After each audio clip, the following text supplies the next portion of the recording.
ఇలాంటి మంచి మంచి బంతిపూలు పూయడానికైతే నేనైతే ఈ బంతిపూలు ఎండిపోయాకనైతే ఇలా మట్టిలో అయితే అలికానండి. చూసారా ఎలా పెద్దగా అయ్యాయో. వీటిని అయితే మనం చెట్లుగా పెట్టుకోవాలన్నమాట.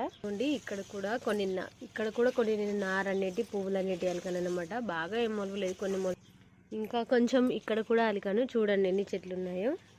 వీటినైతే మనం పీకి వేరే చోటనైతే పెట్టాలి. ఎందుకంటే ఇక్కడ అన్ని ఒకే చోట ఉండనైతే పువ్వులు అనేవి అయితే పుయ్యవన్నమాట. అందుకే మనం ఇలా కొన్ని పీకి వేరే చోట అయితే పెట్టాలన్నమాట.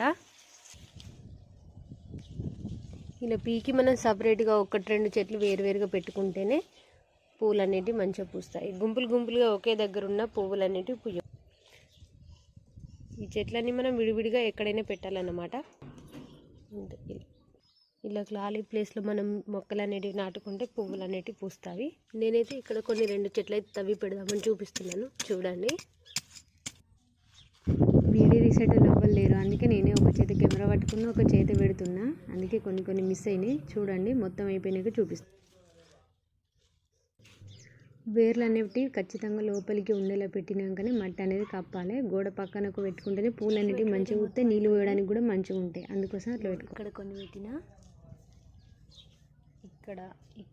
ఇక్కడ ఇవన్నీ ఇట్లా నేను లైన్ కొద్ది పెట్టినా అన్నట్టు. ఇక్కడోటి ఇది